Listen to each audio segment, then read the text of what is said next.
Blog Talk Radio.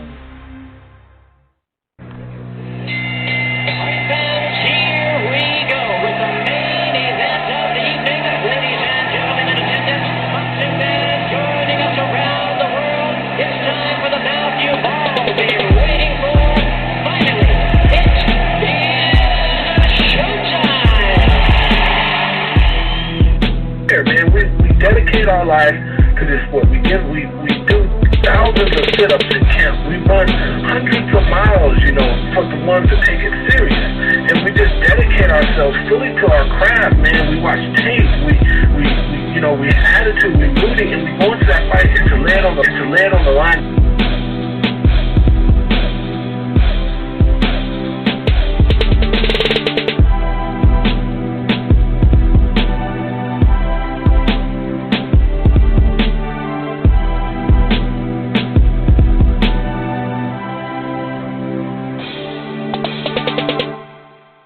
Hey, what up, boxing fans? This is the Rope-A-Dope Radio Podcast. I am your host, Chris Carlson. We are live on a Tuesday. We're live on a Wednesday, not Tuesday. What am I talking about? We are live on a Wednesday.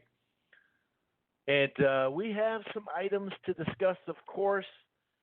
We'll talk about some fights that took place kind of last weekend. I mean, obviously, Herring and Roach, Jamel Herring and Lamont Roach Jr. fought to a somewhat competitive fight. I thought Herring clearly won the fight, but it was a decent fight. And of course, Inoue and Donaire fought to not like a draw or anything like that, but it was a really good fight. Donaire, basically gave us like one more time type thing. I mean, he really laid it out all on the line, man.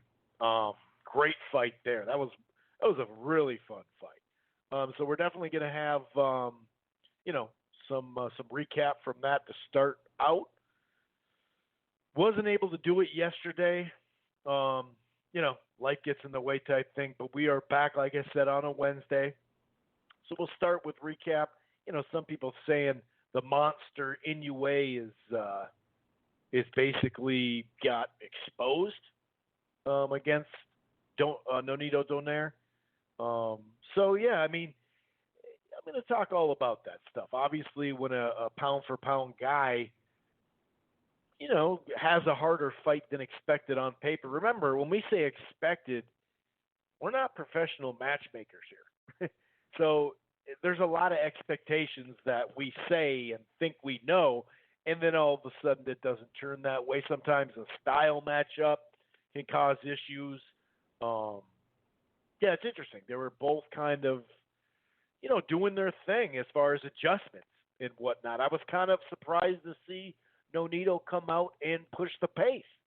It felt like, man, if you're it just seems a little strange to do that in my mind at that time, because it was kind of like, okay, you're going to push the pace, but aren't you the counter puncher? Maybe he didn't want that rapid speed coming at him, at high speeds, to where he had to be sharp. And maybe he knew, okay, my reaction time isn't where it was. I'm going to switch it up. So it was a good fight. Like I said, it can really further Inoue's career. Inoue, the monster, the Japanese monster. I just think it can actually help him. I really do. I feel like it, and that's another thing. I think a lot of the exposed stuff that we see all the time on Twitter now, when it comes to Crawford or Spence or Lomachenko or Usyk or one of these top guys, they have a decent performance. Well, I shouldn't even say decent. It was a great performance that they get hit too much or something, or that's what happened with Inoue. And some of the exposed stuff is because people pump these guys up so much. Look at Golovkin, for Christ's sakes. I mean, we said this time and time again. We talked about it last week. People were putting Golovkin and Hagler in the same sentence when they hadn't even beaten a top 10, top 5 guy yet. You got to let stuff play out, and that's why I'm not worried about the top 5 pound for pound. And I'm not going to be like, well, he gets knocked down off of that because he didn't win every round, that type of stuff. So I do think, though, that these people a lot of the people on boxing Twitter just pump guys up so much that's why you're seeing the opposite side who likes Crawford or likes Lomachenko, or Canelo, they're gonna attack guys that like Inoue or gals because they've said he's number one.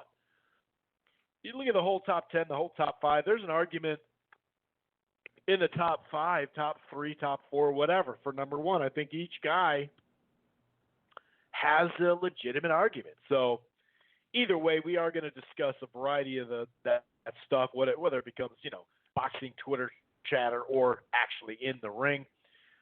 Not quite in the ring. There are some fights being talked about. Canelo is being talked about for his next fight, facing maybe a 168-pounder. I'm not really sure where that fight would take place. They're in talks. I'll catch you up with that. Tevin Farmer and Jojo Joseph Diaz Jr. is in talks. One guy says it's signed. The other guy said, hold on, wait a second. They're talking about an early January or later January, actually, fight that we hope gets done. Jacobs and Chavez Jr. is moved away from Nevada, and the Nevada State Athletic Commission is not happy about it because, as we know, Chavez Jr. missed a drug test and hasn't quite followed up all the way on it. I think he has to be somewhat cleared to make sure, he can fight. They're a little mad. They came out barking. Actually, they came out kind of biting at Eddie Hearn. The Ali Act got brought up, all sorts of stuff. So we'll talk about that. Devin Haney has a mandatory that I really like. I know some people think Haney will beat Lomachenko. That's fine and dandy. But I think his new mandatory is a good fight for him at this stage. And a couple other items. We'll preview the weekend. There is a showbox and a variety of other, fights. It's not a big fight weekend. We're hoping that some of these fights turn out to be really good. But there is some more Rick Glazier potential misinformation on his Facebook post. Can you imagine that? Rick Glazier misinforming people. Or I should say potentially misinforming people. And we do have a post that kind of proves the misinformation to an extent. I shouldn't say prove because it's not coming directly from Spence, only from a boxer that knows Spence. So we'll get into a variety of that stuff. Like I said, we'll preview the lighter weekend, for some of these, compared to some of these weekends that we've had this year where it's just a plethora of fights and whatnot. So we'll definitely talk about that. Before we get into it, though, if this is your first time listening to the Rope-A-Dope Radio podcast, it streams live on blogtalkradio.com/Rope-A-Dope Radio. So it streams live. It also archives on Blog Talk. So that's basically, the headquarters for Rope-A-Dope Radio. However, you can find it on iTunes, Player FM, Spreaker, Stitcher, really all over the place, including Spotify. In fact, we're also part of the Grueling Truth Sports Podcast Network. You can find that on iTunes and Spotify and iHeartRadio, by the way. In fact, you can use your Siri or Alexa through TuneIn and Spotify to find the show. While you're at it, head over to thegruelingtruth.net. That's thegruelingtruth.net. They got a great sponsor over there, betnow.eu. That's betnow.eu. They got a promo code TGT. That's promo code TGT as in thegruelingtruth.net. It's boxing, football, basketball, all sorts of stuff at thegruelingtruth.net. And one more thing, if you're thinking about cutting the cord or maybe you already have and you're not happy, I got something for you. I use it myself. It's called AT&T TV Now. It's a 7-day free trial is available. However, the plans start as low as $50 a month. That's with HBO included. They, no annual contract. You can stream it anywhere, and they have the cloud DVR. Try AT&T TV Now, streaming cable. Okay. Why don't we go ahead and get into some of this stuff here as far as fights? And I know that it's been 6 days or something like that, coming on almost a week since this fight happened. So I'm not going to go an hour segment on it because it's been a little while since it was on, obviously. But in the end, it was, 5 or 4 in the morning East Coast time? Thursday morning, was it, or Friday morning? Thursday morning, right? Or Friday? I don't know. Either way, the monster, they call him the monster Inoue against Donaire, who is a guy that, had a great career. Some people debate the Hall of Fame status. I don't personally. I think he's in. This is a good fight, though, and maybe stylistically, Inoue is going to have problems with these guys. It's just there's not a ton of those guys out there, per se.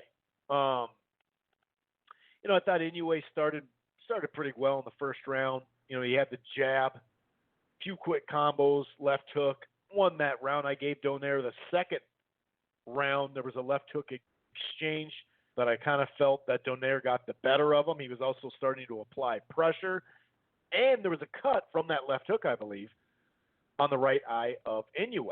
And Donaire, for me, just closed well. So I gave him that round. However, there was some close rounds. There was definitely some close rounds to be had, and I think the third round falls into that category. Inoue was busier. Could you give it to him after that? I'm not totally sure. I did give him the fourth, though. I thought he landed a really nice right hand. He was landing the better shots. You could tell, though, he was protecting that eye the whole time almost. He had his hand up, which we found out it wasn't just a cut. He actually had an eye injury, full-on eye injury. So hopefully he bounces back from this and there's no retina issue or anything like that. But he was having issues even more than we thought. And after 4, I just wrote, a little note saying, you see Donaire still pressuring, bringing that pressure. And you could tell Inoue was getting hit from that pressure as well. I gave Inoue, so I gave him the 4th. I also gave him the 5th, 6th, and 7th. I thought he was landing the clean shots. He was on his stick and move, pot shot stuff. There was I think it was the 6th round, maybe the 5th. No, it was the 5th round. A late right hand froze Donaire, and he flurried on him. I think it was a counter right over Donaire's jab, if I remember correctly. I think it was a right hand, yeah. And then he landed the better shots in a close round in the 6th. Both landed more left hooks. That was the theme in the 7th. Good, but not great fight yet. It started really building and building and building. I personally don't call this the fight of the year. Like some, I think some of them are just Inoue fans that just automatically give him the fight of the year because it was an action-packed, competitive fight. I don't think it was the fight of the year. It definitely had a hell of a round in there, though, and it was a really, really fun fight to watch. A lot of speed and power and adjustments made. And Donaire started making some adjustments to an extent. The 8th round was competitive. He landed some really hard right hands to the head and some uppercuts with that right hand. He was starting to land clean. The 9th round was kind of a close one early. Donaire landed a really hard right hand. It looked like momentarily it buzzed. I don't know if I'm going to say full-on hurt, but it definitely buzzed Inoue. You did see him, come back a little bit, but he recovered nicely and whatnot. But I did give him back-to-back rounds, Donaire, the 8th and the 9th. Then I gave Inoue, the rest of the fight. He was using, angles with his combinations in the 10th, the 11th. It was a knockdown from a body blow. It's kind of a weird sequence here, okay? So in the 11th round, and by the way, Donaire, after all this, fired back and freaked out, and that's why a lot of people think it's, one of the best rounds of the year. So you could clearly see Inoue landed a great body shot, right? And I think it was a left hand. And Donaire turned to his side, making the ref think, okay, he turned to his side and backed up a little bit. So it appeared that he was about to take a knee. We've seen that where people will turn to the side or turn their back or just take a knee, whatever. But you could it kind of looked like he was going to do that. So the ref instinctively got in there and actually ended up picking. It was like a pick play in basketball or football, especially football by the end zone, right? He literally like got in the way of, hey, don't do any more. And I didn't have a problem with it right away, of course, because it did look like, Donaire was just going down. But then he kind of jogged and walked it off and then went down. So he got extra time there. That was a little weird. That was a weird sequence. Now, it got stranger. So I don't blame the ref there, but I definitely blame the ref the next time because he counted to 10 and Donaire didn't get up. And he gave him like an extra little time to get up. And it was like, what the fuck's going on? He counted to 10. He wasn't up clearly. It kind of looked like Donaire had it. He's like, I'm good. But then once he got up, like I said, he did fire back. So kudos to him. But that was a 10-8 round. And then I gave Inoue the last round. Scorecards read 114, 113, 116, 111, and 117, 109. Punch stats 227 to 141. Both of them threw in the 600s. 36% accuracy compared to 23. So he was more accurate Inoue, and he was just like not. When I say busy, he was landing more accurate shots, and then in combination too. And part of the reason Inoue got hit a lot in this fight, compared to other fights, and compared to where we see him, where he's at. Some people think he's the best pound for pound fighter. So you're going to get judged, a lot more detail with that, right? A lot more critical, but he clearly won the fight. I mean, 8-4, something like that. 9-3. I don't really think it was 7-5, but like I said, the third round could have went his way, whatever, If I give him the third round, it's 8-4. I guess I could, there was a close round here and there. Maybe it'd be not, 7-5 tops, but it was a clear win. But, it wasn't as one-sided as I would have thought, to be honest with you. Even though the punch stats are pretty one-sided, the rounds, but within the rounds, he was getting hit a lot. And, Inoue, like I mentioned, he puts so much into every single punch that sometimes, one of these times he's going to run into someone that can really exchange with him. Not that Donaire couldn't, and he still has the power, but he just, his reflexes weren't as good as they were. And so I did mention how he came forward and applied pressure. Seemed like at times he was bouncing around a little bit more at the end and moving, but I thought it was a good adjustment because he was successful, more successful than I thought he would be. So this is one of those fights, and I mentioned I did a third quarter on the grulingtruth.net. I did a third quarter, like a third quarter review, and also kind of previewed what was coming and for the fourth quarter. Obviously, we're in the mix of that right now, so basically midway right through the fourth quarter, and we knew DAZN had the best schedule on paper, but just in general, not just DAZN, but just in general, I kind of hoped and for the boxing fans, right, saying, hey, let's hope that we can, get a couple of these fights to turn out better than expected. I think, Golovkin and Derevyanchenko definitely falls under that. A lot of people, I saw many people didn't think Derevyanchenko not proved himself, but, that he shouldn't have been in the Mando spot. He didn't deserve it. He had lost to Jacobs, but then he beat Cloquet. He got hurt in that fight, but he beat him. So I was okay with the fight, but it turned out better than expected, and same with this. Same with this one. So that's a good sign. Last couple of months we had some fights that just like Angulo Quillen. That turned out to be a really fun fight out of nowhere almost, right? So, and even if Angulo had a couple of good early rounds, you thought, okay, well that'll end, and it did. Angulo got the upset. So, I thought it was a very good performance, just not great if we're talking about a great fighter. Donaire, though, summoned up, whatever he has left of his career, especially at 118. We spoke of that, how 122 is better for him. Still not great. If you look at who he fought and who he's lost to, clearly featherweight was never a good spot for him. We know that, So we'll see where he goes, man. We'll see where he goes. I don't know what he's going to do. If he's going to call it a day or if he says, damn, maybe I could be the second best guy at 118. I don't know. Either way, really good performance.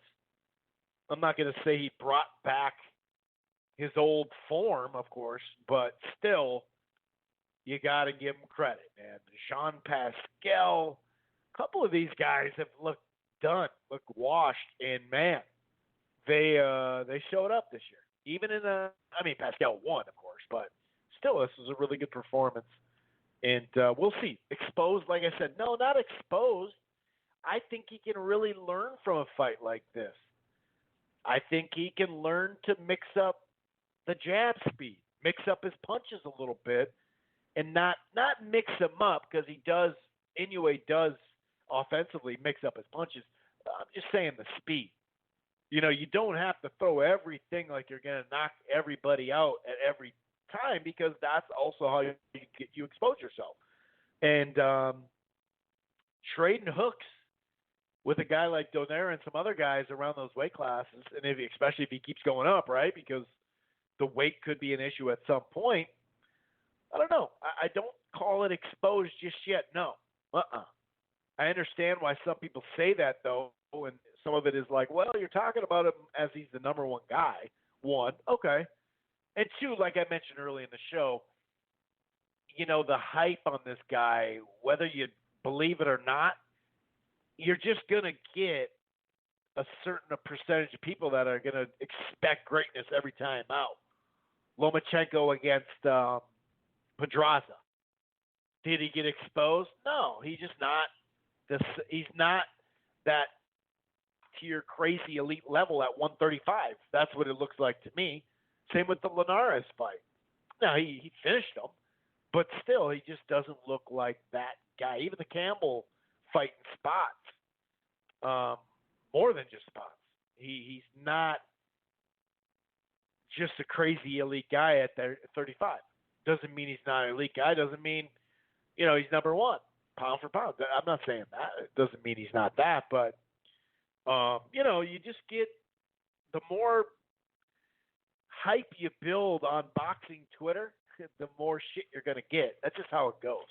And then the other fight I want to give a little detail with is Jamel Herring and Lamont Roach. Now, I talked to Herring via text message before the fight just to kind of catch up with them and get some quotes from my article and whatnot. And, he said he had a really good camp, and it wasn't just, every fighter says they have a good camp, But I asked him a couple of questions, and this is some of his response. He talked about the training camp had been great. He got some work in sparring, not just side by side with Crawford, but he got sparring with Bud Crawford, kept him sharp. He was, really busy with it. The strength coach, Jamie Belt, said he added more to his physique. So he actually felt stronger than his last outing. He felt stronger, bigger, like really seriously saying that. And I asked him about styles and whatnot. I also asked him about Burchell and how he's, Burchell, people saying he's the number 130, but he's still got plenty to prove at the weight. And, he said Burchell's entitled to his own opinion, but in order to truly make the claim of being number one, you got to start facing the other champions and face the opposition that people want you to face. Which, yes, that is true. So, and it's not, I like Burchell, especially offensively. You know what I mean? I really do, but I'm just not going to sit there and put him at number one. These guys haven't fought each other. Now, they may never because of politics, okay? But to me, I still think you got to fight these guys. You can't just, oh, yeah, he's number one. Eye test number one. Well, you got to fight these dudes. It can't all be eye test. You know what I mean? And I'm not saying he's never fought anybody, but I just want to see it. Francisco Vargas, solid fighter. Really enjoyed watching his career thus far. But, when he fought him the two times, he was done. I mean, there's just no way around it. It's not ripping Burchell. Definitely not ripping Vargas, but, he was just done. But anyway, so I hope we do get some movement at 130. You know what I mean? That's something we really, really need. Now with Leo Santa Cruz coming up on the WBA special, who knows what the hell's going to happen here? You know what I mean? Who knows? But as far as the fight goes, Herring and Roach Jr., I thought Roach got out in front with the jab mostly. Roach started to land a couple of good counters. I thought he did that good enough to be competitive in the third round. I still think Herring was busier, so I gave him the first three. The fourth was a closer round. Herring landed a few hooks with his jab. That was closer. You could have maybe gave that to Roach. I did give the fifth. I thought that was the best round up until that point. He landed a few decent lands. The fight just took a little while to get going. Then it started heating up a little bit. Never was some kind of full-on brawl, but I didn't really think that was going to be the case either.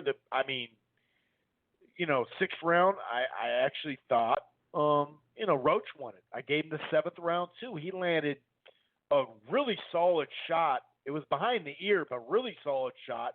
That kind of shook up Herring, buzzed him for a little bit. It was a close round. I thought Herring got back to his jab and to the head and body this time. Nice right hook to the body throughout the fight as well. So I thought he bounced back in the ninth, Herring, and in the 10th. Slower round. I thought early and mid Herring did enough to get it. Then I went back to Roach. A left hook in an exchange. Landed really, really good. And a few shots later, I think it was another left hook that he shook him up. Maybe this is what I was thinking. Yeah, that's what it was. It was in the 11th where he shook him up and kind of made him off balance. It looked like, oh man, is Herring okay? I thought he bounced back enough to stick and move and land and pivot basically his way to a victory. And winning that 12th round. So I had 8-4, maybe 7-5, anywhere in there. 115, 113. One judge had it. The other two had it 117, 111. I thought Herring won it cleanly enough to give it to him. Good performance. I did like when it started getting going and getting a little closer on the scorecards. Now that's back-to-back fights. For Herring, I did like how he made a slight adjustment and kept it moving and bounced back. And this one, he did get shook up. And two of the shots, you could say, wherever they landed, but that's boxing, right? We see that all the time. So, thought it was a sturdy performance by Herring. And I think I've mentioned this. Maybe I didn't mention this yet, but I do think next week or the week after, sometime, we're going to try to bring back Jamal Herring, talk to him a little bit. We talked to him a while back on the show. Really cool guy. The guy just talk about adversity. He took not one but two tours in Iraq, and he's really made something out of his career, man. It's not always an easy thing. The guy was an Olympian, I don't know. I like the guy a lot, so maybe I'm biased. Whatever, you could say whatever you want, but it's a good win from him. Roach, he's just probably going to be on that fringe contender rope until he, gets a big win. And he kind of built himself up to where he could get a good fight, and that was this. And I thought he made a pretty good account of himself. But it did take him like a chunk of rounds to get going, and I thought that's where he, that's where he went wrong. You know what I'm saying? So, overall, as far as the Kasai Logan Paul, I actually didn't watch it this time. I say this time because I did last time. Was that in the summer? I think it was in the summer, right? So my nephews, was that two summers ago or this summer? Yeah, it was two. Was it 2 summers ago? Yeah, because that wasn't this summer, was it? It was last year. God, I can't remember. But anyway, yeah, I think that's how it went. But anyway, I actually watched that because I was visiting some family, and I had known that they were going to watch it. They were all pumped for it, and so I had known that they're going to watch it. And I walked in, and not but a couple of minutes later, they sat me down and said, "Hey, you got to watch this fight because the first one was a draw, and I heard this one was close too." I saw some highlights and whatnot. I saw the missed knockdown. I saw the point deduction controversy. I saw some stuff, right? But I didn't see the whole fight. And I know it was different because they had no headgear this time. It was instead of an amateur or professional fight. I just didn't watch it this time. I did think it was a draw the first time. Maybe Kasai just landed the better shots down the stretch, but I didn't watch it this time. Going into this, I didn't sit there and destroy it either, though. It's a money fight for them, too. I'm not mad at the fighters, the YouTube guys, at all. I'm not mad at DAZN because why not for a month get people to try to, even though I'm sure people canceled it right away because that's just how people are, but they could probably also keep it for a month and see if they want it or whatever. And, it's a definitely a younger demo, and we'll see. They say that it was the most watched fight as far as numbers on DAZN. They didn't say what they were. I have a feeling if they broke 1 million that they'd tell us, but maybe not. You know what I mean? Maybe not. But I don't know. It doesn't really surprise me. It's the biggest because you had some new signups, of course, right? But then you also had Canelo just fought. So a lot of people, get it for the month for Canelo, casual Canelo fans and casual boxing fans too, whatever. So they're I don't know. I'm not going to dive deep into this just destroy, I understand people that destroy the fight. It's a mockery, and my whole thing is I'm not also going to be like, "Oh, it's going to grow the sport." It's nice that these young people, especially the people that went to the fight, it's nice that they got to see two dudes in boxing gloves for the first time, maybe. I get that part of it, the visual. I'd rather be them doing boxing than MMA. Why not? Who cares? As far as the undercard, Devin Haney, 12-round decision. Didn't look as bad as everybody's saying, but he didn't look great. But sometimes that happens. Not just, in general it happens, as we know, but also sometimes it happens because you just got your opponent. Sometimes you get it on short notice and you don't know what's in front of you. And maybe people are expecting him to be this knockout artist because he has scored some big knockouts of late or whatever. I think 2 fights ago he did, right? So maybe that's it. I don't know. I've never seen him as some big puncher. I think that the opponent was just right that way. But, he's still growing, and I don't look at it like, oh, my God, he looked horrible. You know what I mean? I just personally I didn't see that. But, I do. I'm going to talk about who he's potentially going to fight next, and I think it's a really good fight for him at this stage of his career. I really do. I'm excited for the fight. I hope they make it. Hope he doesn't just get step-aside money, unless it's for a really good fight for Haney. I don't know. But we'll talk about that in the news section. But, it is what it is. If you think he's going to beat Loma, and you have no doubt in your mind, Well, some of those people that love Loma are going to go, "You're crazy, dude. Look at him. He couldn't even knock this dude out. He looked like mediocre, whatever." And the thing is, like I said, this recent knockout, I think just got people that much more hype for him. You know what I mean? I think that plays into it. But on his way up, we've seen the guy go rounds. He's got plenty of rounds now. You know what I mean? So I think Eddie was just trying to get him in there to get some highlight reel knockouts. The thing I'll say about attracting new fans and whatnot with this, the YouTube fighters, boxing, whatever, I would have liked to seen one of these guys in a real fight, because Billy Joe Saunders did look bad, but we've seen that before. He managed to get the knockout, but he looked, I don't know. Billy Joe Saunders, if he's not in there with someone that's going to challenge him, Andy Lee or Lemieux or Eubank Jr., if he's not in with these guys, he generally looks pretty bad. I mean, if we're being honest, right? I mean, I don't know. I think he's a very skilled fighter, but man, the more you go fighting these type of fights and looking like crap, and your preparation is crap, and whatever, you just don't look good. He's had stops and starts. He got popped with this inhaler thing. I don't know. He could have just missed his prime, but maybe he's just I'm going to get up for guys, because that Lemieux fight, he looked phenomenal. Parts of the Andy Lee and Eubank Jr. fights, he looked like a pretty damn good fighter. I think he needs to go back to 160, but that's about all I got from that. Like I said, I'm not going to be up here just destroying the fight. Obviously, I didn't think much of it. I didn't watch it, but I'm not going to, I admit I watched it last time.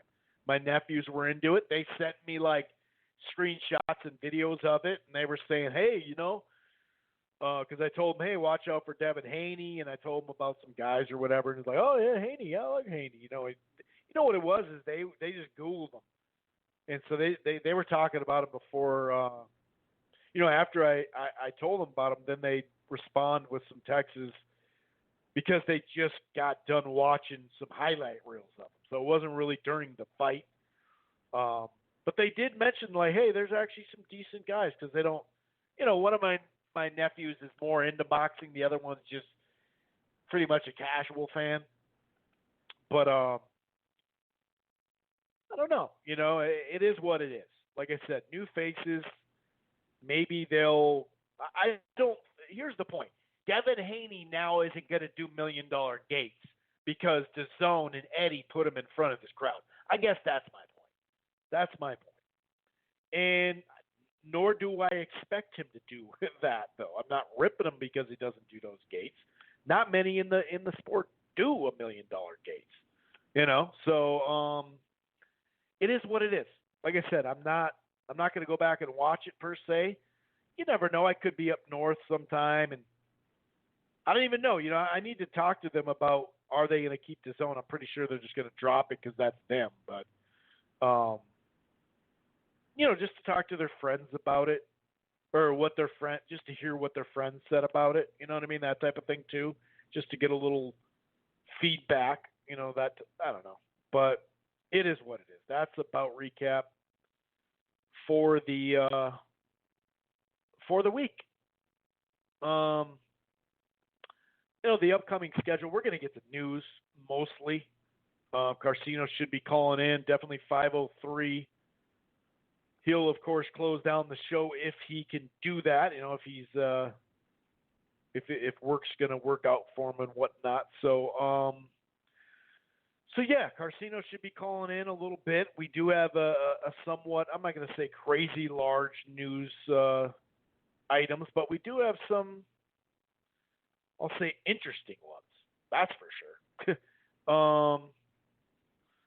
I don't know, man. There's a couple of things out there that gets me excited about what's coming up for some fights. There's a couple of fights that you go, oh, hold on now. They're not done just yet. Breathe in, breathe out. They still got to get finished, and I'll give you some news on that. I'm also thinking about Well, I'm gonna, not thinking about it. So don't use that line on a track, like Kanye West said in that video. Mayonnaise whips out, or no, what did he say? Mayonnaise, or what did he say? White, something about whips. I push miracle whips. Mayonnaise color whips. I push miracle whips. And then he's like, hey, don't use that. I'm gonna use that. No, but I have a boxing Twitter segment that I do it from time to time anyway. A lot of my rants are actually that, right? But some of these freaking, I mean, oh God, some of this Twitter stuff is just so funny, dude. Yeah. But anyway, I digress. What was I gonna say? Oh yeah, there is a as far as the schedule, it's there's plenty of action going on. It's just light on the importance. Of course, it's important to the fighters, right? Of course, but it is what it is. I'm not gonna sit here and hype it up or whatever, But we do have some. This one's silly. DAZN/RingTV.com. So let me get this straight. I'm paying for DAZN, but Ring TV. Okay, I'll stop. I know they've been doing that with YouTube too. It's been pissing people off on, by the way, boxing Twitter. I'm paying for this, and you're putting undercard fights on YouTube. What the hell? So Mercito Hesta and Carlos Morales fight. Huerta fights as well on that card. So anyway, that's is that Friday night or Thursday night? That's Thursday night. Thursday night, like I said, DAZN, Ring TV, ESPN Plus has a card from Liverpool, England. Terry Flanagan returns. Martin Murray, Rocky Fielding. I don't know how much they're actually going to get pushed there. Friday night, Sloan, Iowa. Which, what is it like? I got to get down to Sloan. Showbox. With Showbox, you got to at least DVR it and give it a chance. ESPN Plus from Australia on a Friday night as well. UFC Fight Pass as well. ESPN Plus from Germany on Saturday. ESPN Plus on Saturday from Glasgow, Scotland. Here's an interesting card from Mexico on Golden Boy Facebook Watch. How long does that contract go? Why isn't this on DAZN? Anyway, Pablo Cesar Cano and Roberto Ortiz is fighting. That could be interesting. Yeah, so I think that just kind of letting you know. I'm not going to detail and break down everything, but I always look at these fight weekends and say, hey, there could be an absolute missile in this stuff. There really could be that. You never know. We could just get a great brawl. All right. By the way, the number to dial is 646-381-4990. That's 646-381-4990. 36 minutes and 32, 31, 30, 29. 20 seconds left of the live stream. We're not going to go crazy deep. Carcino said he was going to call. We'll see where he's at here. We'll see where he's at. We'll see where he's at. He should be calling in here soon. As far as what's on the docket for news, we have a fair amount of it. Jacobs and Chavez Jr. got moved to Arizona. Because remember, Chavez Jr. had a little issue where it seemed like he was ducking a test. And the Nevada State Commission, Athletic Commission, was like, whoa, we need a little hearing now. We need to talk to you about this. Because I remember the Charlos went through this too, where they were traveling someplace. I think it was for one of those Fox shows, those face-to-face or something like that. And they weren't even in They actually screwed up, I believe, and said, oh no, it was either misinformation or they didn't let them know, or I don't know what it was, but they had to be talked to as well. Well, you kind of hear both from Chavez Jr. Like, no, I'm cool, we're ready, no, we're fine. Well, anyway, when it's not like probation, but you're kind of in probation because it's like, hey, let's have a meeting, then we'll finalize it and make sure we license you. Well, instead of doing that, they just moved it to Arizona, knowing they wouldn't have any problems. It's kind of weird, though, because usually when a state commission, especially Nevada, that's the most active one, when they usually and I'm not saying they banned them, but when they ban somebody or they suspend somebody or whatever, for whatever reason, it could be just from a tough fight. I'm not saying suspension like it always is drug or PED. I'm not saying that. And I'm not saying that JCC Jr. cheated here. He missed the test, whatever. I don't know if he ducked it straight up or just denied it. I heard right away that he said, no, I'm not taking it. And then you're like, okay, what? But there's been a bunch of misinformation out there. But this is from good old Thomas Hauser. Basically, the Nevada State Athletic Commission Executive Director Bob Bennett, this is from BoxingScene.com, by the way. He confronts Matchroom over Chavez Jr. Basically like, hey, Matchroom Sports, you can get in trouble for this too, because you're not listening, basically. So basically, Bob Bennett has sent a strongly worded letter to Eddie Hearn, managing director of Matchroom Sports, objecting to the manner in which Matchroom has handled the refusal to provide a test sample to a VADA collection agent on October 24th. So this was a while ago too.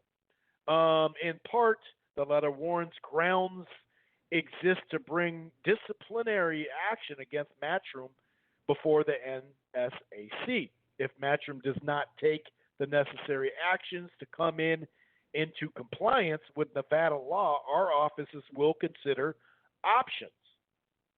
And it's kind of interesting here.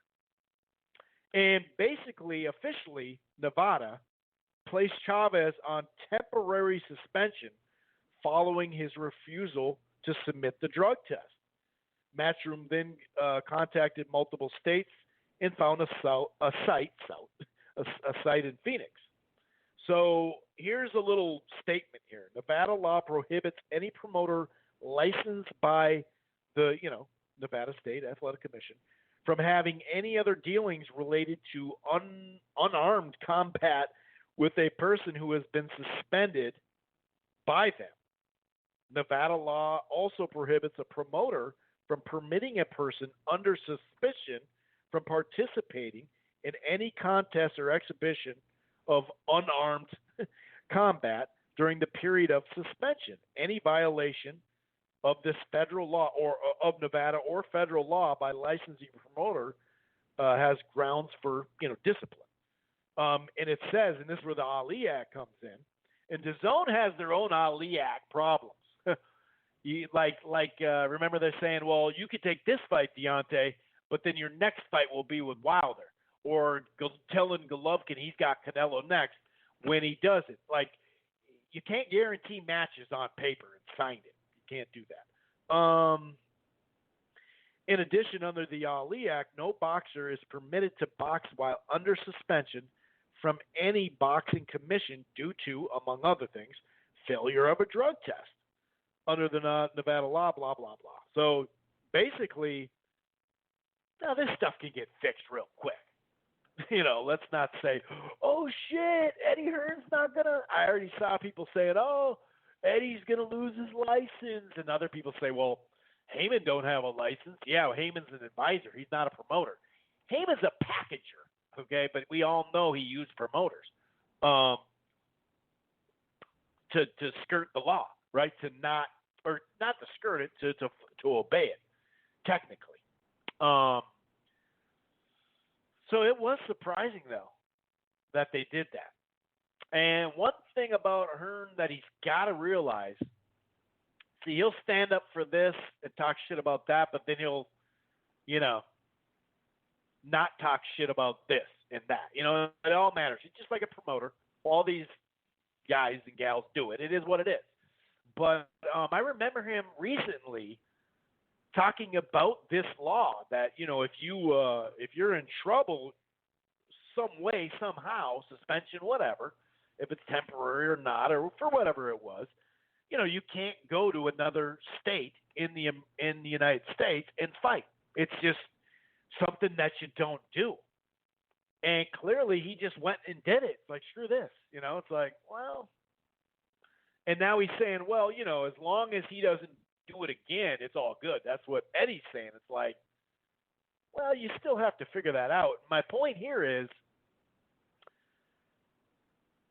you better not get too uncozy with Vegas. That's all I'll say. It's not, especially over this. There's time and a place to raise hell. After a fight, your guy gets screwed in Nevada, raise hell. Bring up, hey, I don't want that judge, raise hell. That's cool. There's a time and a place. But I don't think this is the time or the place, especially for this fight. It's just really getting Danny acclimated to 168, and maybe they can keep the Canelo casuals for another month because, they'll go, oh, Junior's fighting. Okay. Let's see Danny Jacobs kick his ass because a lot of Mexicans don't like Chavez Jr. now either. I don't know. He should tread lightly, though, if he's smart because he doesn't have the same setup as Al Heyman. Not just in Vegas, but promotion. You don't want to go losing your promotional license in Vegas. That makes no sense.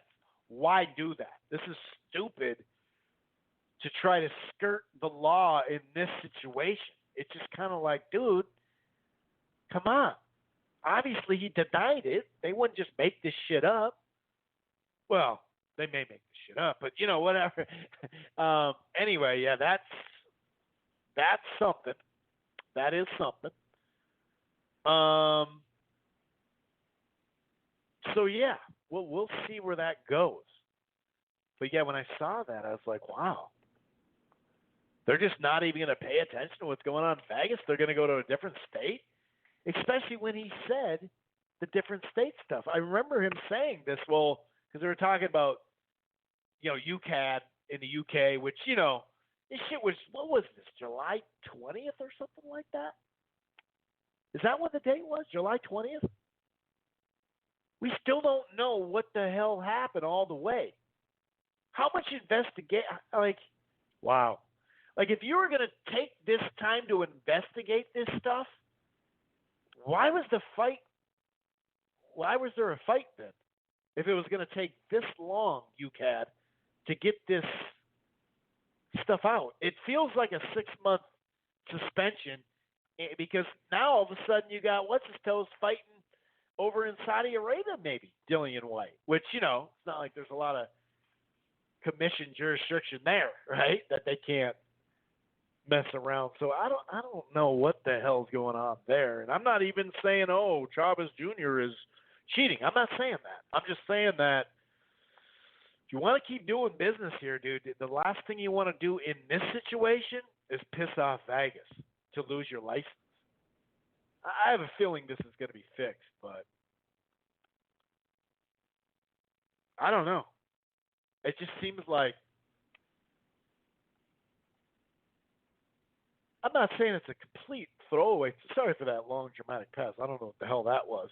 But there's a couple of podcasts that these dudes pause like, oh, my God, dude, say something, cough, breathe, snort, take a drink of water and tell us, I don't know, do something. Anyway,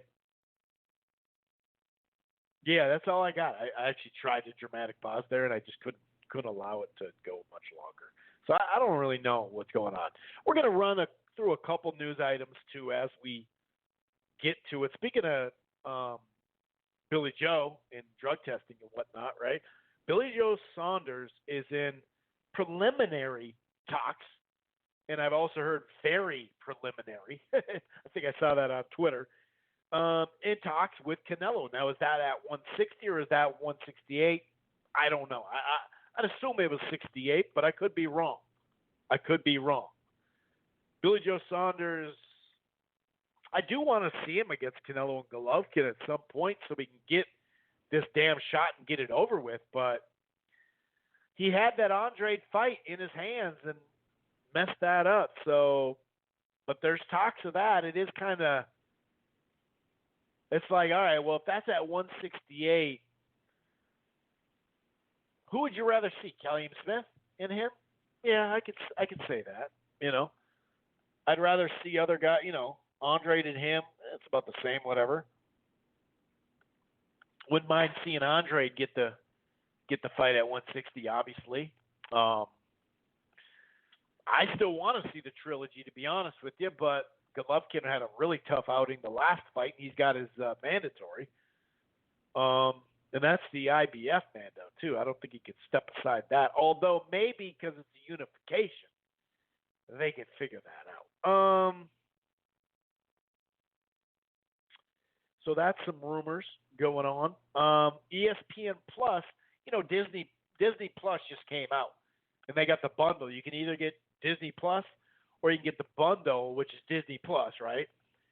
And then ESPN Plus and Hulu, which that's a pretty good deal. I think it's, what is it, $12.99 or $13.99? That's a pretty damn good deal. Shout outs to my buddy Jake Donovan.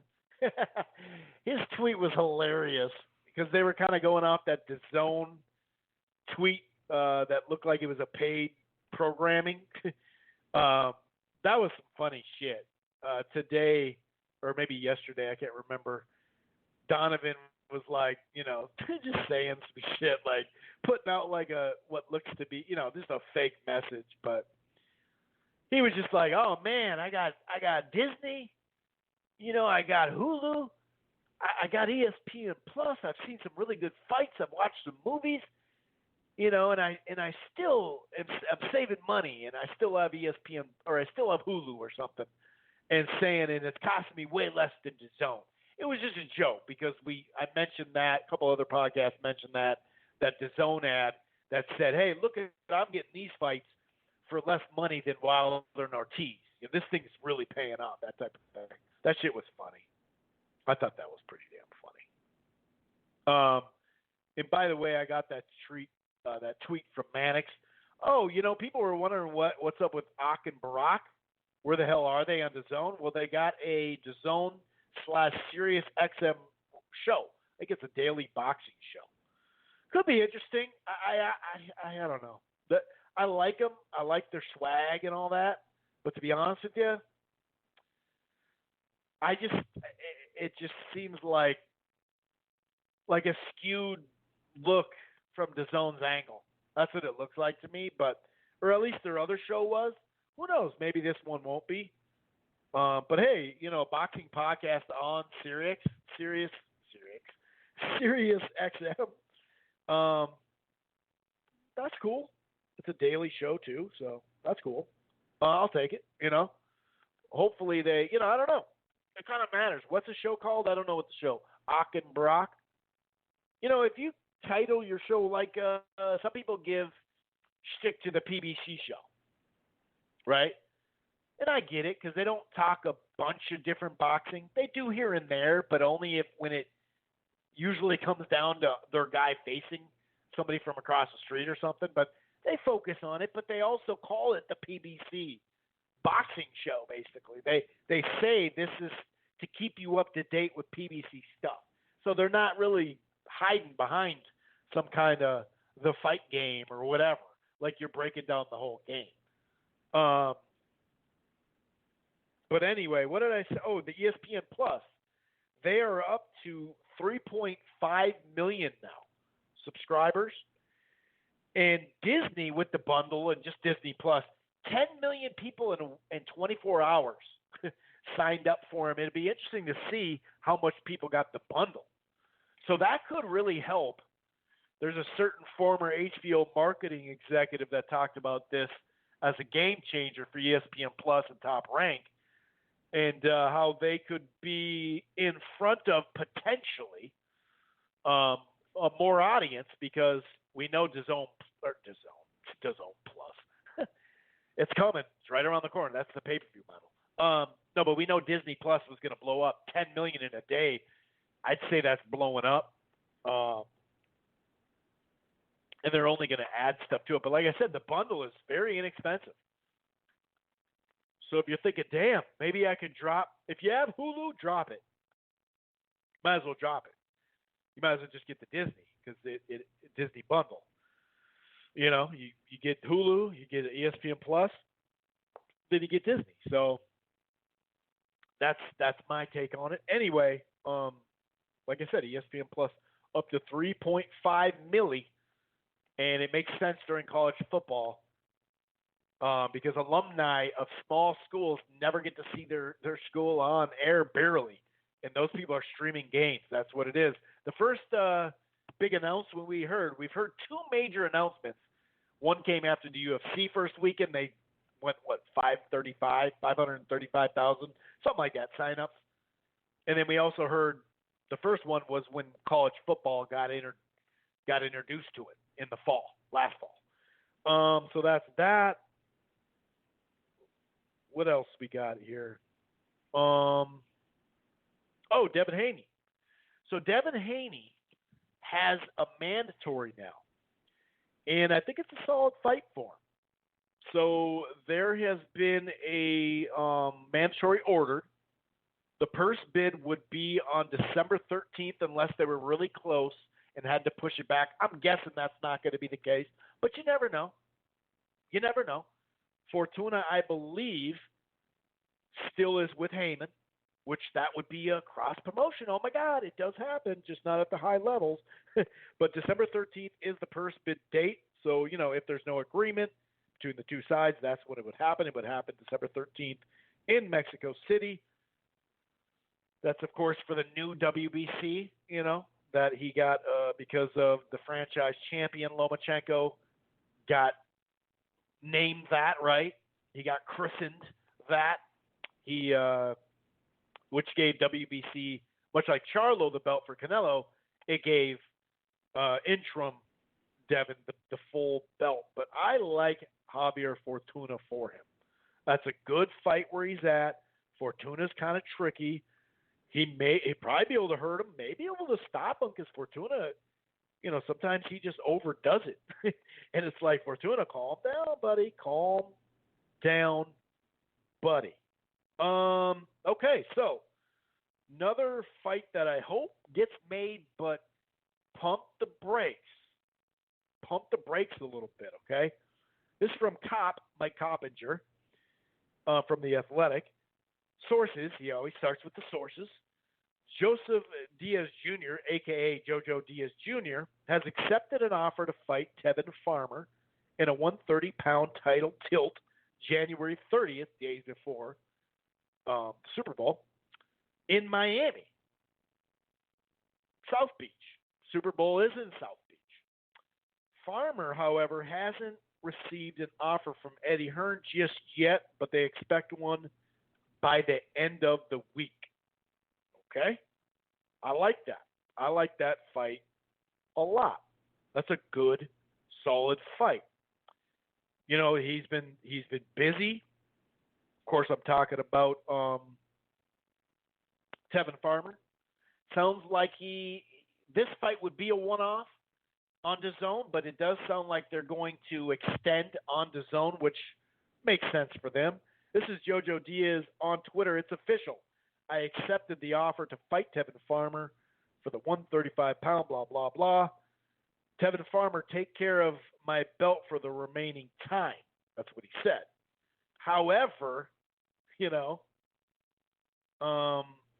basically, Farmer said, hold on, dude. The fight's actually not that close to being made. We still got some I's to dot, some T's to cross. Calm down. The fight's not on just yet. Which, you know, the fact that he already has a relationship with Eddie Hearn and Matchroom Sports, which is right there, USA, which is DAZN. So I think that they'll I think they'll be able to get that accomplished. We have had some, but I really, I want that fight. That's a good fight, and it's a good test for both of them. So we got some numbers recently as far as gate numbers. This one for Shakur Stevenson and Yoet Gonzalez. This comes from the Sparks Convention Center in Reno. They did a gate of $84,830. They sold 1,300 and comped 917. You know, Reno has some of these smaller venues. Not that was a super small venue, but Reno has fights, but none of them really draw too crazy. Canelo's came back, and a lot of people down in Canelo here. Okay, so we sold 10,000. There were 1,600 comp, 1,643. They did a gate of 8.1 million, okay? So people go, oh, my God, you sold 15,730 for Jacobs in May. You dropped majorly. Okay, yeah, tickets they did, but they overpriced it, and, you know, it was on a night that they didn't plan in November. You know what I mean? They weren't planning on that. They were planning on Mexican Independence Weekend, so that plays into it. Having a fight in September and having a fight in May is better than having it in November when they weren't planning it. But here's the deal. Before people start, oh, my God, 5,000 less tickets, calm down. Both fights, his last two fights, went over 8 million. The Jacobs one did sell more, but the tickets were a little cheaper. They were still overpriced probably, but it's Vegas and it's Canelo. They overpriced this shit. We see it time and time again. Look at Wilder Ortiz. Actually, they're just starting to drop. They're just dropping tickets now. That's how they do. They try to get the initial wave of tickets overpriced. Then, you know, the secondary market starts to pop off a little bit, right? But then they shrink the tickets down once they've hit, okay, it doesn't look like they're moving. Then they shrink them a little bit. Sometimes they move them back up because they're shiesty. But then we all know, especially for a Vegas fight or a big, big, big fight, no matter where it is, the day before or the week of or whatever, matters how big it is, you know, the tickets drop, dude.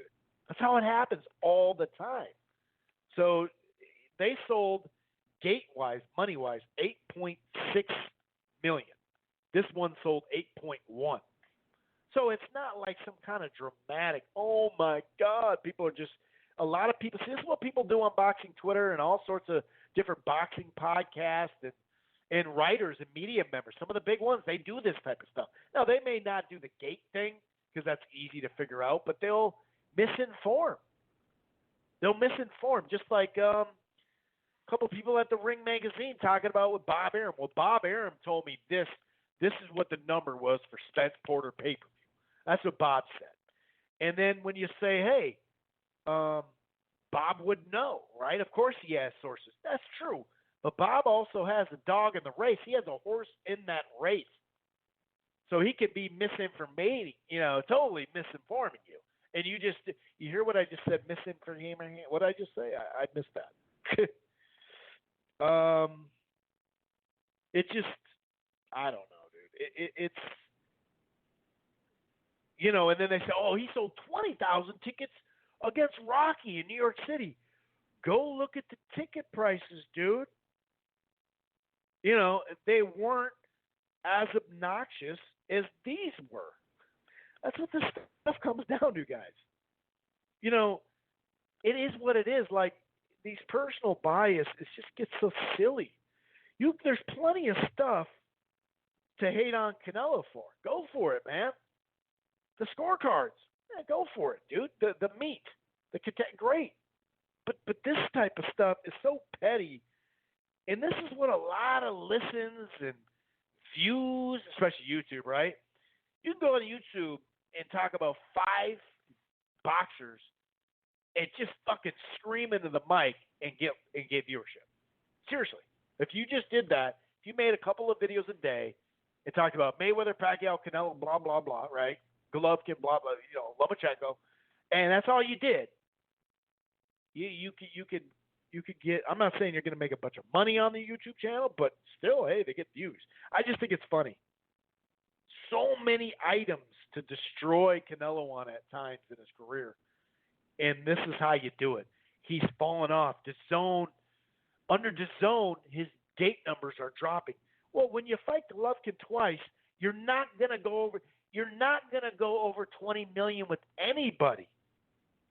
I mean, maybe Spence if he came up and they put that. Well, if they put it in the stadium, it wouldn't do 20 million because they'd have to, do cheaper tickets. So, okay, I think him and Spence do over 10 million in Vegas because Spence is a much bigger name, Jacobs or Kovalev. Okay, 15 maybe they get to 20. I doubt it though. Maybe I don't know. But the whole thing is, you can't sit there and just rip that part of it. It just makes no freaking sense. It just makes no sense. Like I said, plenty of ammunition to go around to get at Pacquiao. Plenty of ammo. And that's how you use it. You waste your ammo. We will get into a couple items. I see my man Carcino on, so I'm going to go to him in just a second. We'll get to some other items out there. One of them has to do with Rick Glazier. Good old Rick Glazier on Facebook. Usually, that's his platform, and he said some things about Spence that were very troubling because Glazier always has the inside source, even though he's been misinforming plenty of people. I'm not saying on this particular category with Spence or topic, but I should say category. Him. There's plenty. I mean, I could name a couple right off the bat, which I will later. But also, Jamel Herring talked to Spence, which is a better source than not talking to Spence like Rick Glazier did. So we're going to mix all this stuff up. But the reason why the Spence rumor's out there is because there's been no picture and there's been no video saying, hey, man, I fucked up, blah, blah, blah, I'm okay. Praise Jesus, something like that, I'll be back. That's the problem. Now, maybe it's because his toofuses, his teeth, are all messed up and he didn't want to, and he had all these scrapes and stuff on his face, and the lacerations are worse than we think, and maybe that's why he didn't want to put out any picture. His grill was looking all left and right. I don't know. But maybe he has some internal bleeding.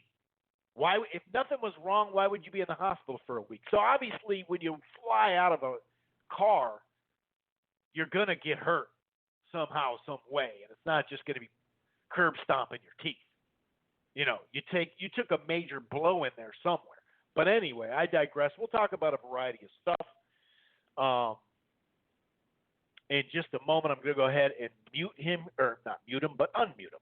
All right, Carcino, what is going on, my brother? How the hell are you on a great evening like tonight? I'm hanging in there, man. I am hanging in there. That's all you can do. I was trying to upload the video, and I was arguing and going back and forth with YouTube, and I'm like, man, Chris just texted me to show what's going on. I got to get on there. So I was like, man, as soon as I was getting ready to get on the show and start going, all of this started going wrong, and I said, uh-oh. Here we are, once again, going through some garbage with YouTube. And they finished ruin my night. But not tonight. We are here. We're ready to get into some boxing. Yes, sir. Yes, sir. And let's start. There is a variety of stuff that we'll get to, but let's start in the ring. And that has to do with Inoue, the monster from Japan, going against Donaire, a guy that, at 126, he never did look that great. 122 was better for him. 118 was probably his prime weight. But, man, he put up a lot more of a fight than many out there, the so-called experts as well, thought that he would. Now some people, because, the monster Inoue has gotten so much hype, like he's the number one pound-for-pound guy, or top 5 or whatever. Now you hear, oh, did he get exposed? Will a tough fight like this help him in the future? There's a variety of ways to look at it. How did you see the fight going down? And also, let's address people saying he got exposed. He's not what people are saying. Well, the thing about it is that you never know until someone fights a higher skill of opposition. He fought Donaire, who Nonito is always a tough fight for any human being, but at 126, he's had his struggles because the weight is very hot for him, and for his fighting style, which is very aggressive. When you fight big guys who are sweating down and make 126, who are naturally bigger, that's going to be a different, type of fight for you. But they were talking about this guy being hyped up and he's the monster. But he hasn't really fought any opposition to really back that statement up. He fought some good fighters at the weight class at 26, but nothing like Donaire. Donaire was going to push him to the limit. And even I picked Donaire to win this fight. I thought he would win by a knockout because I looked at his fighting style. I looked at a couple of fights. He's so open to be hit. And I said, if Donaire hits this guy with a left hook, this fight could be over. Because Donaire could crack. So I'm just like, man, Donaire cracks this guy, this fight's over. They might as well just bring in somebody else because this whole fight's over and he's going to win that trophy. And Donaire, Nonito, he really wanted this. He really wanted this fight. He felt this was the best opportunity for him stylistically, and he really trained very hard for this. He wanted this one. But this was a moment of father time. That is exactly what this was. They had the wrong game plan, I thought, first off. Because of the inexperience, they were going to put pressure and force him to fight a style that he's not used to and seeing how he would react to it. With all the moment and everything being on his shoulder. How was he going to react? So that's what they were really pushing for, to see was he going to panic and open up and make a mistake. But that wasn't happening. It forced him to adapt early on. He should have came out a little bit, tried to box, catch him, see if he can give him different looks. Don't come in with just a high guard and walk him down just yet. I think that was a mistake. I think you would have stepped up and did your pressure in the third round, which he did, but you would have made it a lot different just by giving him different looks and different angles in the first 2 rounds. It would have stopped his momentum because he's been trying to figure out what it is that you're doing. And sometimes fighters don't understand that you can keep a fighter not punching without throwing punches. Just by you changing positions will stop their offense. You can give them a little feint, a little head movement, and it will stop them. They'll be stopped in the tracks because they don't know if you're going to throw a punch or not. They're reactive to everything. And Floyd used those tactics to get out of situations.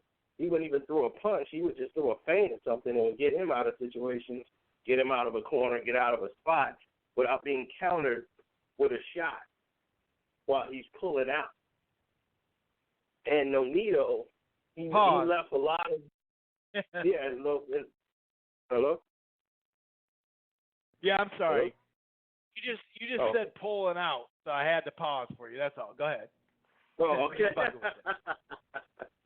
Yeah, so when he was coming in there, Nonito, he was coming in very aggressive, and it worked for a little bit in the third round. He was catching him with those shots, but that kid wouldn't go down. He was wobbled, he was hurt, but he wouldn't go down. And that cut, I thought that cut was going to be more of a problem.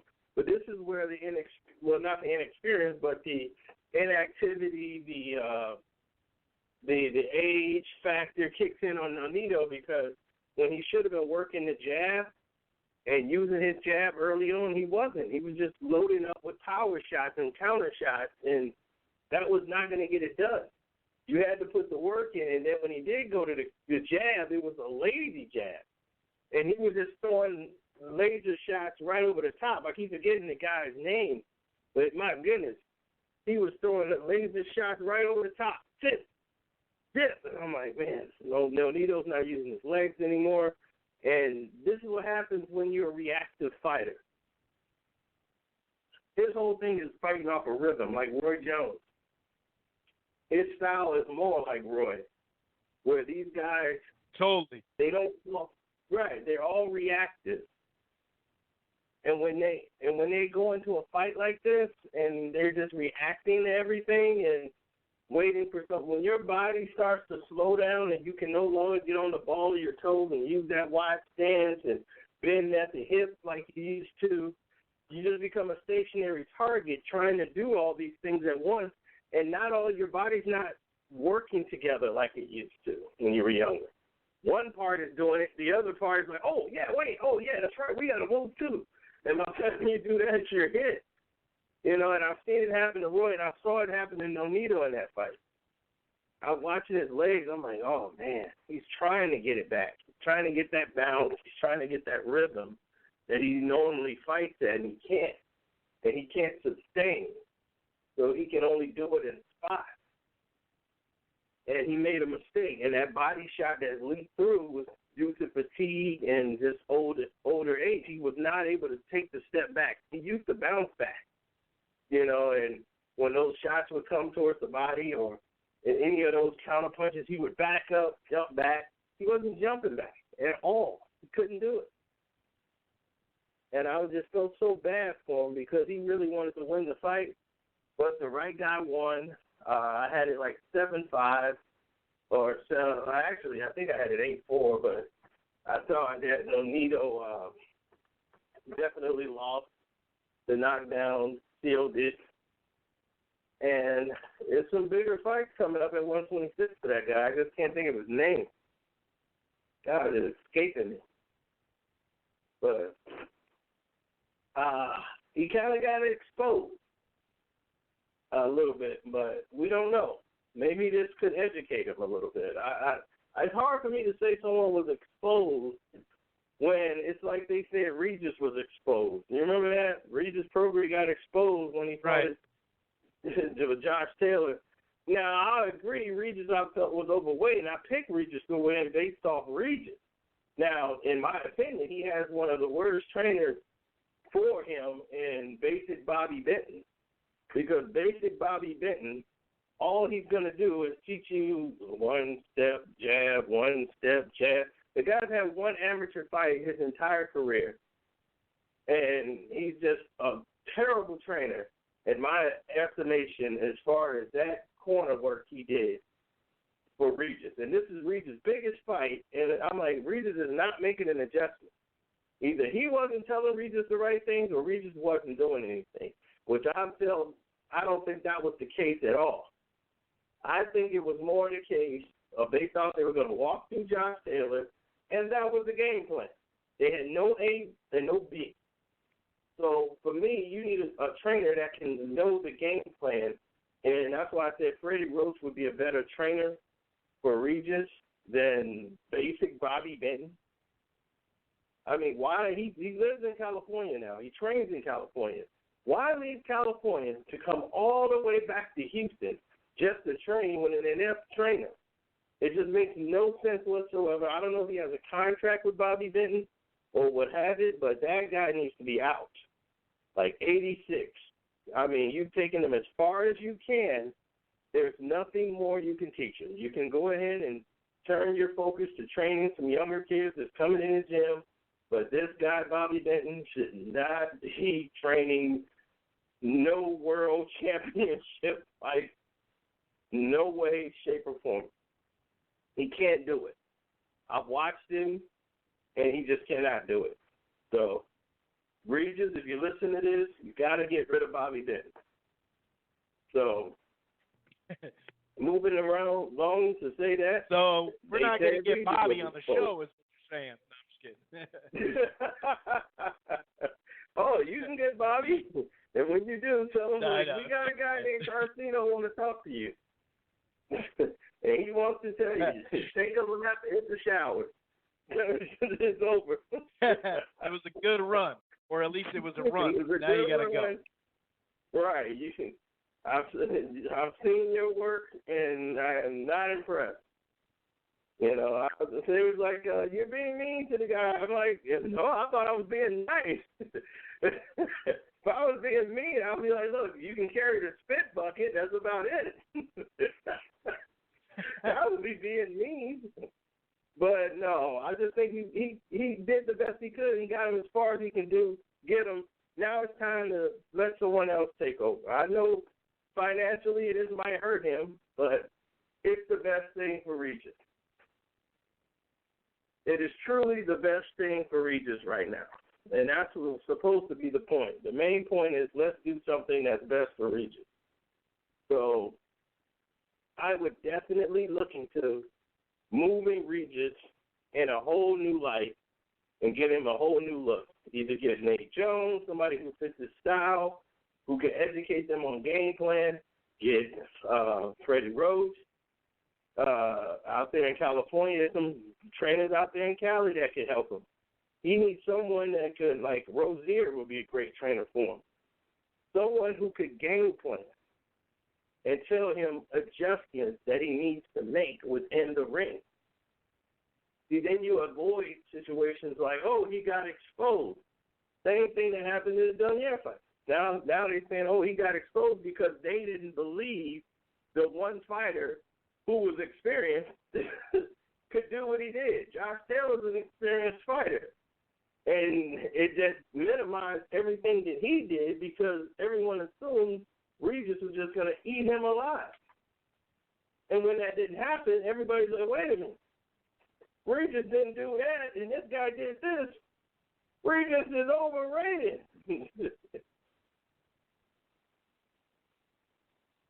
So, I get it. I understand it. It's just the nature of the game. And it's just exactly.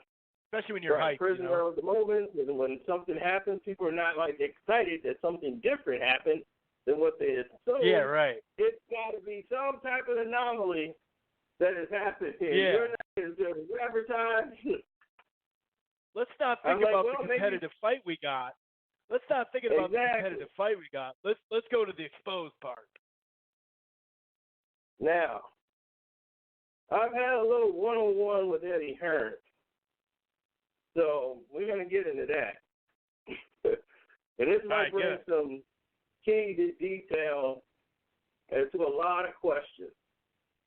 Eddie Hearn sometimes can be very transparent, and in his transparency, he becomes even like he would believe the lie himself. Vulnerable. Or the inaccuracy. Vulnerable.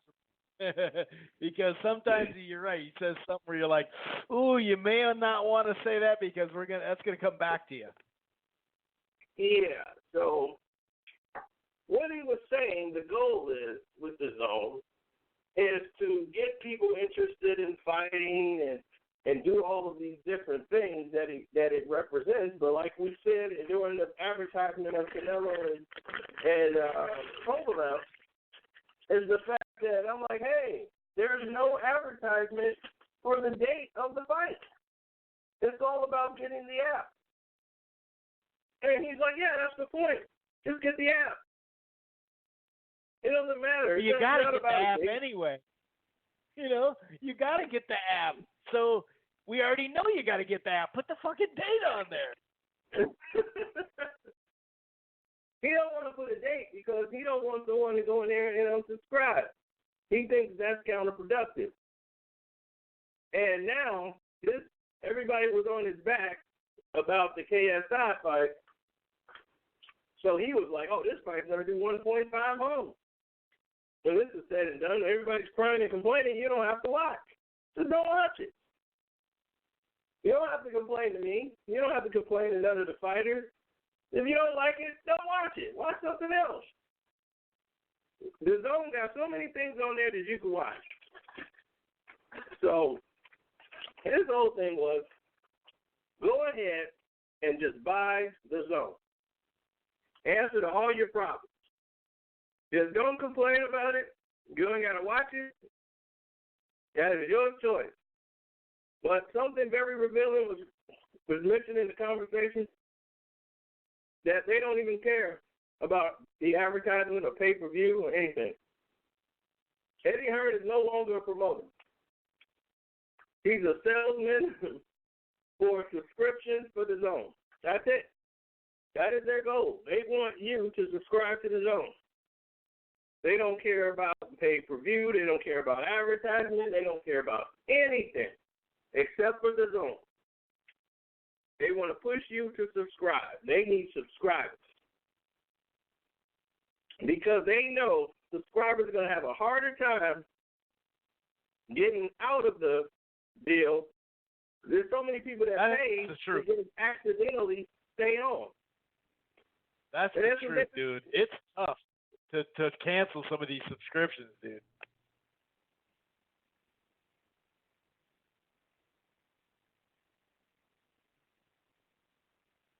You there, Garcino?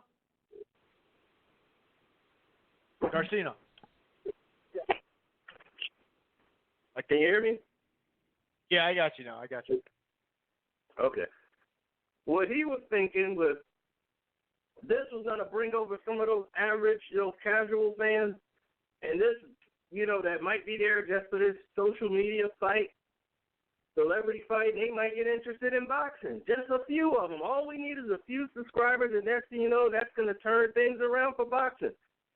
He is living in a world of delusion. First of all, that YouTube battle thing will never do 1.5 million homes. Two, those casual people are never going to give a darn about boxing, because if they didn't give a darn about boxing then, they're not going to give a darn about boxing at the end of that fight anyway. And they're not going to give a darn about the Zone. The Zone is just the place that held it and hoisted. They care less about anything else. They were there because they knew about the two individuals who didn't transcend the sport one iota. Can't teach people how to fight in 5-week camps, and they come out and give you what they gave you. Now, I still have not watched it and refused to watch it. But from the clip someone sent me, it was like, how does this even get on pay-per-view? And I understood it when some of the other fighters said, man, if I got to admit, if I was on this fight card and this was the main event ahead of me, I would feel a certain way about this. So, this was the common word that was going around. Now, here's something you probably didn't know, Chris, that people started to unsubscribe to the Zone the minute the fight was over. Those casual people that he thought was going to be there, they have a very large number of those people dropping their subscription right after the fight. So when they were doing that and they were trying to go through the process, they ask you questions. When as soon as you try to get off, it says, are you unsubscribing to this event because of the fight, or did you subscribe to here because of the KSI fight with Paul Logan, whatever? And they ask you, is that why you subscribed in the first place? And those people say yes or no. And they say, well, would you come back and would you subscribe again if we were to put more celebrity-type bouts on the Zone? They ask you these questions because they're considering this as their way to promote and keep you in. These are the questions you're asked if you try to unsubscribe right after the event, because they want to know, because this is the avenue that the Zone is going in. You're going to see more circus type of events like this because it's all about subscription. So you're going to try to see a real fight, and they'll be like, okay, now we're going to have Chris Carlson and then versus Strike Hard.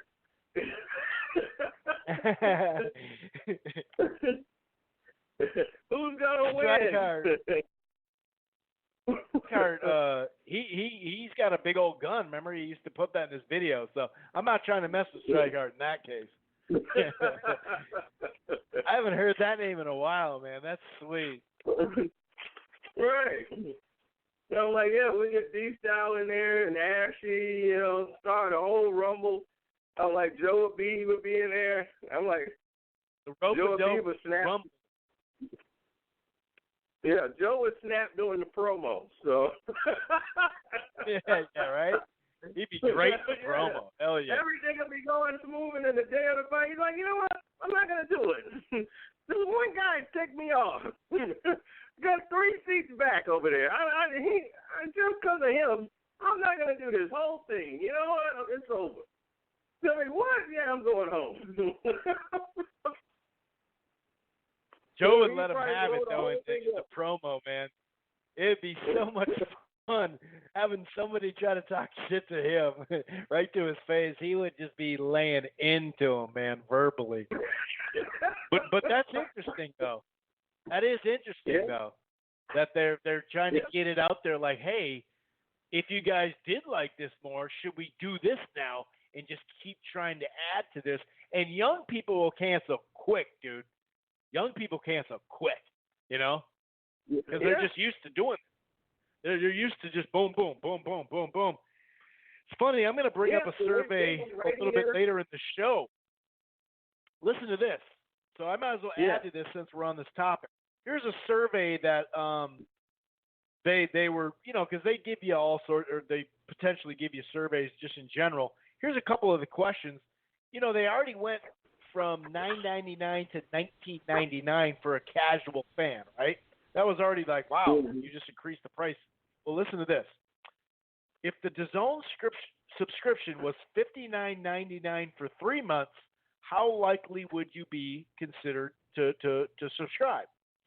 Then it said, based on your experience with DAZN so far, how likely are you to switch to the $9.99 value in $8.33 a month? So that was another one. Then it said, based on your experience, how likely are you to switch to? Oh wait, I just did that one. No, there was another one that made it sound like they're going to raise it up to $24 a month now instead of, like, if this thing was $24.99, would you still pay? And they did say the subscription $5.99 or $59.99 for 3 months. So they may be kind of messing around with this stuff, and who knows, man? I really hope they don't jump it up again. But yeah, that'd be kind of crazy if they jumped this thing up again that quick. But that's kind of interesting that they were saying that. They're trying to, the intentions is to jump it up, but they can't do it just yet. Sure. But they're going to want to, but that's why they got to do what they're doing now to try to get some viewerships and people to subscribe. See, boxing fights take too long to manufacture what you need for streams. They thought Canelo was going to lead to a whole bunch of streams. People are going to start ordering the fight, following the training and all of these different things, but you got different things. Canelo doesn't speak English. So you're dealing with a fighter who don't speak English, and you want to sell him as your biggest draw of selling an app when all he does is fight. Now, of course, to the twice Hispanic, a year, too. right, like 2, maybe 3 times a year. But people, the casual fans, they're only interested in him when a fight is coming around.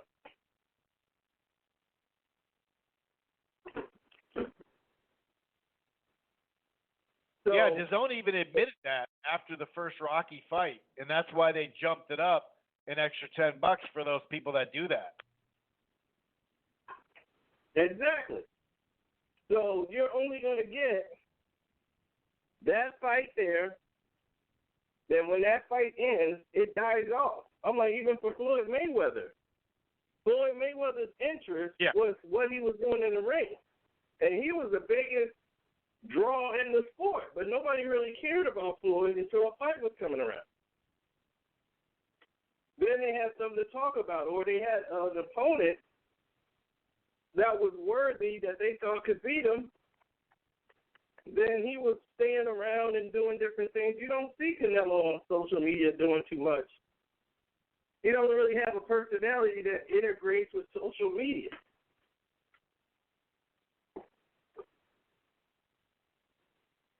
So having that guy as your staple to sell subscriptions is not going to go over too well. And to tell it even more that you don't care about the actual sport anyway is when Eddie said, oh, I'm going to get way more subscribers using Ryan Garcia than Canelo Alvarez. Because a lot of the people who love Ryan Garcia are the girls. They will pay the subscription to see him fight. All the little teens, and he's got 3 million followers, and he wants them to tweet out and get them to subscribe. I'm like, they're not old enough. I'm like, his fan base is probably 13 to 16-year-old girls. About time, no grown woman with a job is thinking about Ryan Garcia. And the casual boxing fans still don't know him. So maybe in time he could be something, but the zone needs something for right now. Now, right now, at this present moment in time, he's just not doing what I think is the right thing. And I think they went and game planned and said, look, the Canelo fight didn't do what we thought it was going to do for us and as far as subscriptions. So we got to try something else and do this KSP fight. And they're going to try to do another one. They're going to try to do a third fight with that PSI guy and Paul Logan. And get that in there, make it a circus, and then get a couple other guys and make it a circus. Take them both $900,000 apiece to go through that process. And they was like, well, for $900,000, when I fight TJ Academic, oh my God, I would have done it for free. But if they're gonna pay that kind of money, I'm all in. 100%, Chris. Can you imagine that? 900,000. You're getting paid $900,000 more than some of the guys that are on there who've been fighting their entire life. You know they're gonna feel a certain way. Oh yeah, for sure. So the common sense. Yeah. So that's also why I'm not hating on it. I didn't watch it, but I'm not gonna, go crazy and hate on it either. It is what it is. Yeah, if people want to see it, they can. To me, it's a waste of money. I would definitely not pay. I mean, they had celebrity boxing on TV with head guards. All it's going to take is for one person to get really injured, and then now it's going to change into maybe we should have safeguards. Because, see, their first fight, I was told they had headgear. And that second fight, this fight, they had to get licensed as fighters so that they could fight without headgear. So that way it's not an exhibition. This counts as a real fight. And as a boxing, it's supposed to be on BoxRec and all this other stuff. I haven't checked it, but it's supposed to be legitimized as a professional boxing fight. So now it's a professional boxing match, and Logan Paul or whatever, he's 0-1 as a fighter now. So now they're talking about these guys went through the training camp. They brought boxing to a new light. We're going to talk about how this might just set up new things and new ideas. They're going to go in another direction that's going to make a circus out of boxing. But all Eddie's trying to do is sell subscriptions to that zone. So he's not a promoter to me anymore. He's just now a peddler for the zone. Subscribe to the zone.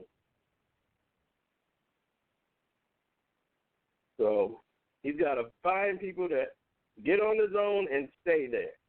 Because all these young kids start, like, it was fast. Like, you know, they normally have a percentage of people that drop off and unsubscribe, but they want to know, you know, like, okay, what's really the problem here? So I think now, you know, I just wish they focused more on making great fights. It was a good idea, and to me it worked. If they just focused on the other things that they have on there, because they got football, they trying to get a cricket deal. If they get cricket on the zone, they will have a subscription that will last a lifetime. Half of India will be on the zone. Right. I'm like, all you need to do is get cricket. If you get cricket, that saves all your problems. But now they got snooker and all this other. I'm like, people here, they don't know what snooker is in the United States. Yeah, seriously. Yep. So. All right, well, what else do we got, sir? We know Jamel Herring got a nice win over Roach Jr. We have some news items out there. You know, JCC Jr., Chavez Jr. is kind of all over the place. He wouldn't submit a test and then said, "Oh, I'll get tested now." But now they're going to Arizona. There is some other news out there if you want to discuss, or Rick Glazier as well. You know, with those rumors about Spence. Anything you want to talk about, sir? Yeah, because I had that video out and everybody's coming at me. And I'm like, hey, I know Rick is out there, but I just don't think he would be this reckless talking about Errol Spence. And then Errol Spence put out a cryptic message saying he give up, like I give up. You know, like, and everybody's like, what does that even mean? You know, so it's a lot of cryptic things that was flying around at that time. And it's a little weird. People are not really saying anything about Errol Spence. That's what makes it weird, is the fact that no one's mentioning it. You know, they're just like, you know, we're not going to mention anything about it, and we're just going to keep moving forward and, you know, and hopefully, you know, let him heal and he'll be okay, pray for his health. And I'm like, well, he had to be healthy enough to leave the hospital and go home in a week. So it can't be something that severe. If it was something that severe, where it was like life-threatening, it would have been longer than a week. So if it's a week, it's something that he could, you know, he can go home on his own power, or, you know, or they've done all they could do there. They don't really need him there. He could just rehab at home. But to be a fighter, you know, this might be something, you know, that might cause him pain down the road, and we don't know. So my thing is, I hope he's okay, but it might be something to it. His condition might have been worse than what was advertised to us. You know, we don't know. Yeah, we didn't get a picture.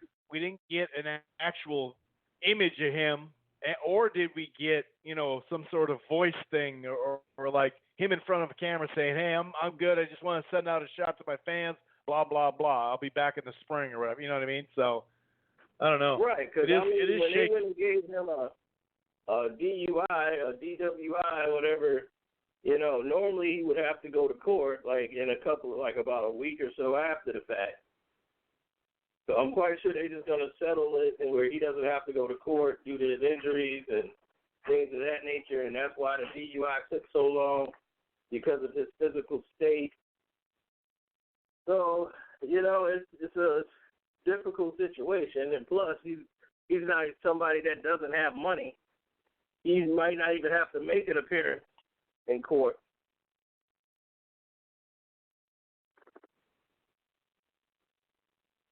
Then, so I'm like, anything else you want to touch on, sir? Yeah. I want to make sure first that we definitely, that we are concerned about his health. Hope that is, that is not true. He can continue doing what he does to provide for his family. But also, I want to talk about Danny Jacobs and his trainer, Rozier. They seem to have split, and when he wasn't present during the press conference for Chavez Jr. versus Danny Jacobs, everybody's like, wait a minute. What's going on here? And we're looking at it and we're like kind of blown away when we're looking at that and we're saying, well, I don't see it.